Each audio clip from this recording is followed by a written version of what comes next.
Good morning. I am somewhere in Tennessee, and today I have some tips for you. 15 tips to be exact on frugal living and how to save yourself some money. If you've watched my channel before, then you can probably guess what my number one tip for saving money is going to be.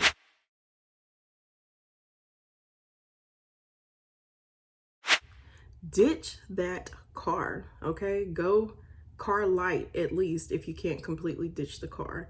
Let me explain to you why. So the average cost of car ownership here in the US as calculated by the AARP is $10,000 per year.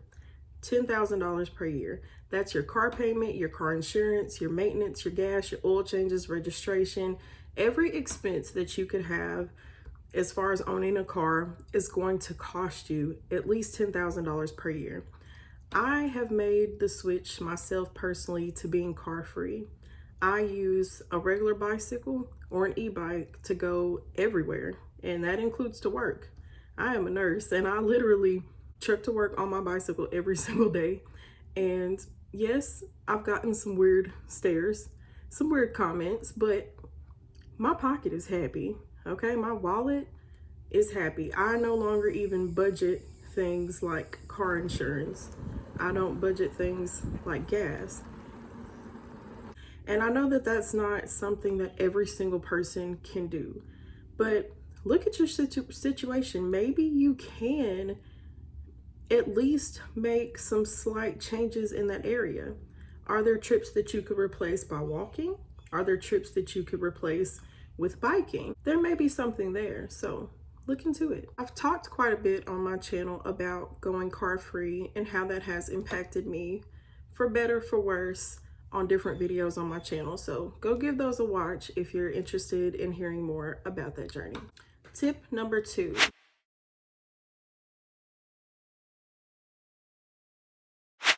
Limit your wardrobe. I think that a lot of us as Americans tend to overdo it in the clothing department. And you have to remember that the whole purpose, the whole point behind clothing is to cover your nakedness, but also to give you some environmental protection from the elements, whether it's wind, rain, cold, sun, whatever the case may be. And I think that we tend to make it into too much of a fashion thing instead of a practical thing. So go through your wardrobe, reduce what you can, stop buying new clothes. Okay, stop buying new clothes if you can at all help it. Now, I know there are times when there's been a weight gain, a weight loss, a pregnancy, different things like that that can change your need for clothing, and you may have to buy a different size, etc. But for the most part, we can make do with what we already have. Learn to mend your clothing, learn to repair it. And if you have to buy something, look for the best options available to you, whether that be a thrift store. But always ask yourself the question, do I actually need this? Do I need this, or is this just a want? Is this just a dopamine hit? Because I think you'd find that a lot of times it is. And we could do with so much less in the clothing department. As for myself, my clothing is very minimal. You usually see me in every video with a black t-shirt on.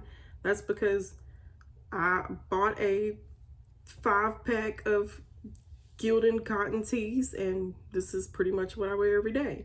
And yes, I have some work clothing.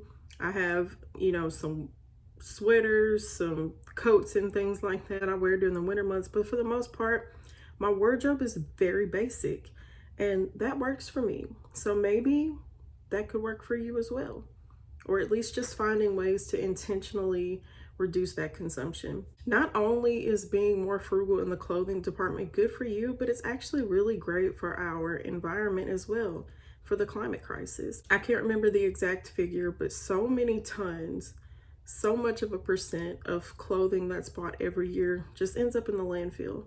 I feel like we can do better there, and it would benefit you and your pocket as well.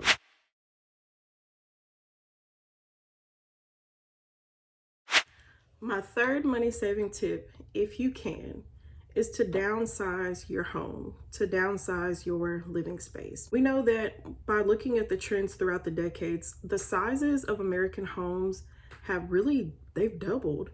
And it's not that we require more space than the decades of people before us. It's just that we think that we're entitled to more. And that's not always the case. Is there a way that you could reduce your home size? Is there a way that you could maybe share a space? I feel like other cultures are so much better when it comes to generations of families living together in the same space than we are here in the United States. And that can change, and there doesn't have to be a negative stigma toward that. Parents living with kids, living with grandparents, or just roommate situations, whatever it may look like for you, intentionally reducing that expense can be a positive thing for you as well as for the environment.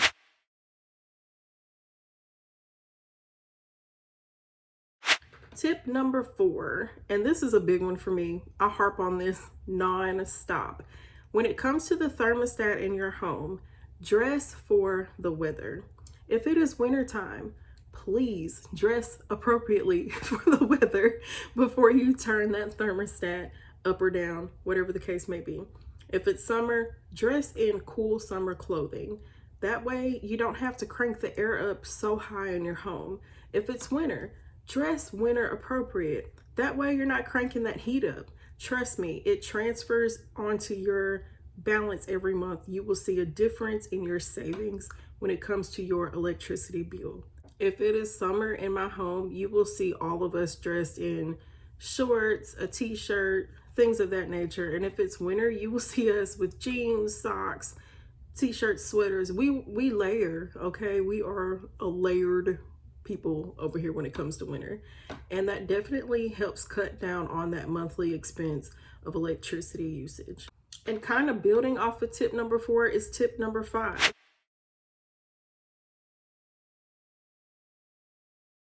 Be mindful of your water usage and your electricity usage in your home. If you are not in a room, cut off those lights. Cut off the light. Just cut off the light. I literally preach this to my kids 24/7. Cut off the light. As far as water, if you're washing dishes, is it really necessary that the water is streaming constantly the entire time? No, it's not. We can do better. You can focus on taking green showers. And by green showers, I mean where you limit them to 5 minutes or less. Little things like that go a long way, okay? And when it comes to laundry, if you can, hang those clothes out to dry. Do not put them in the dryer. Number 1, the dryer is awful when it comes to damage to your clothing. And if you're trying to stretch the longevity of it, hang them out to dry. And I know that's not always feasible, depending upon where you live, the weather, if it's raining. But if you can, and when you can, hang your clothes out to dry. Trust me, they smell so good. They are fresh. They smell like literally a breath of fresh air. And that is one of my favorite things, is to pull a fresh shirt off the line and put it on. And it saves you a little bit of money. Tip number 6.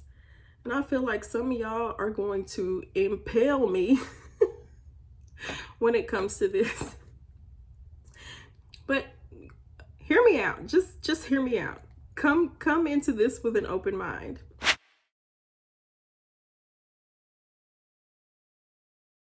Tip number 6 is to rethink disposable paper products. And yes, I'm talking about the toilet paper. I'm just gonna say, us Americans have a thing about toilet paper that I don't quite understand. I will tell you this though, during the pandemic, especially when it first started in 2020, when we went into lockdown and stuff like that, there was a rush on toilet paper like I've never seen before. But you know who wasn't worried about it? Me. You know why? Because we have a bidet, okay? We have a bidet. And yes, you still have to wipe. You still have to, pat dry. But I use reusable cloths for that. And we wash them, we launder them, we fold them up, and they're ready to go for next time. So, yeah, there's that. Prior to the bidet and washcloth setup, I guess you could call it, I was spending $50 a month on toilet paper. And you may be like, wow, $50 a month, like, the hell are y'all wiping? Well, listen. There's a lot of people in my house, okay? There's myself, my wife, and we have 6 children between us. And yes, $50 a month on toilet paper. And now that cost is zero. So don't knock it till you try it. But also when it comes to other disposable products such as paper towels, such as Kleenex, your little tissues and such, there are ways to go about that in a more sustainable way. For me, I personally have the worst allergies. I'm constantly blowing my nose, and I use kerchiefs. Kerchiefs like your pawpaw probably still uses, from back in the day. I use these. I have an assortment of them in different colors. I throw them in the wash, hang them out to dry, and yeah, built-in toilet paper right here. Not toilet paper, tissue paper, Kleenex. This is definitely cost effective. I bring a few of them with me every single time I leave the house. I just throw them in my little bicycle bag or stick one in the pocket of my jeans, and there you go. Kleenex, you can reuse. It's gonna save you a little bit of money. Do not impale me, okay? Moving on. This next tip is for those of us that still have periods. If you can, make your period green.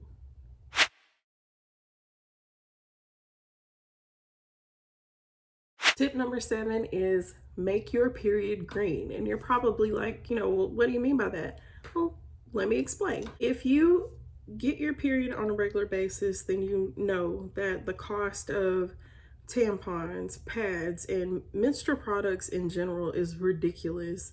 And one way that you can kind of go around that is by using reusable products. So whether that be a menstrual cup like the Diva cup, which I personally use, or reusable pads or reusable period underwear, there are options available to you. And yeah, it may cost a little bit more upfront. I know when I bought my Diva cup, it was $30, but I am, for lack of better wording, a heavy bleeder.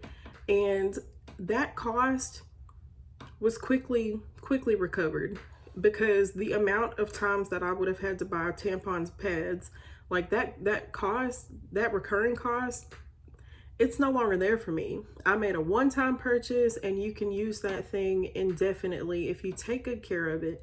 So please just consider that. Save yourself a little money. And for me personally, it made dealing with my menstrual cycles so much more easier. And I've converted a few people along the way.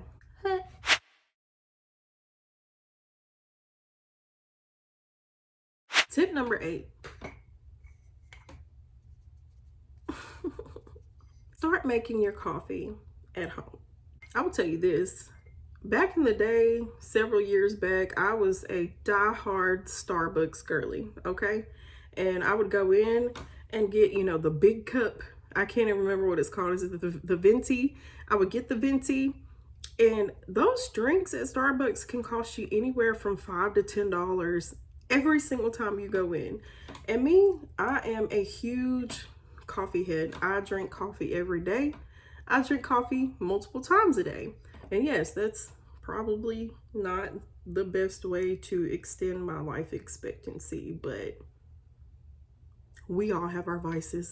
Anyway, making your coffee at home is so much more cost effective than going to a coffee shop. And I still go to coffee shops from time to time, but I look at it as a legit treat, as an experience. I usually go there with my wife and we'll order something, but my day-to-day coffee is made at home. I prefer a good, hot, delicious pour over, and I've learned how to make those for myself at home. Once I buy my coffee grounds and my creamer, it costs me so much less per cup this way than it would if I were to go to a coffee shop. And you'd be surprised at how quickly those expenses can add up. I don't think a lot of us actually are fully aware of how much those little treats are damaging our pockets. Make your coffee at home. In case you're wondering, Colombian brew is my favorite. What's yours? Hey y'all, if you're still here, I just wanted to let you know that I sat down to make this video with the intention of it being 15 minutes or less. Life has been crazy lately. I really want to grow my channel and I'm focusing on posting more often, 15 minutes or less, instead of the longer form videos that I have been doing recently. I feel like that'll be such a much more manageable schedule for me and just an attainable goal, something that I know that I can actually commit to. So I'm gonna break this video up into 2 parts to keep that 15 minutes or less. And if you want to hear more money saving frugal tips, the rest of the 15 tips that I have for you guys, stay tuned. I will be posting that video. Inshallah, it'll be posted tomorrow. Bye. And don't forget to like and subscribe. I'm trying to grow. I'm trying to grow. Help me grow. Like and subscribe. Like and subscribe. Okay, for real this time.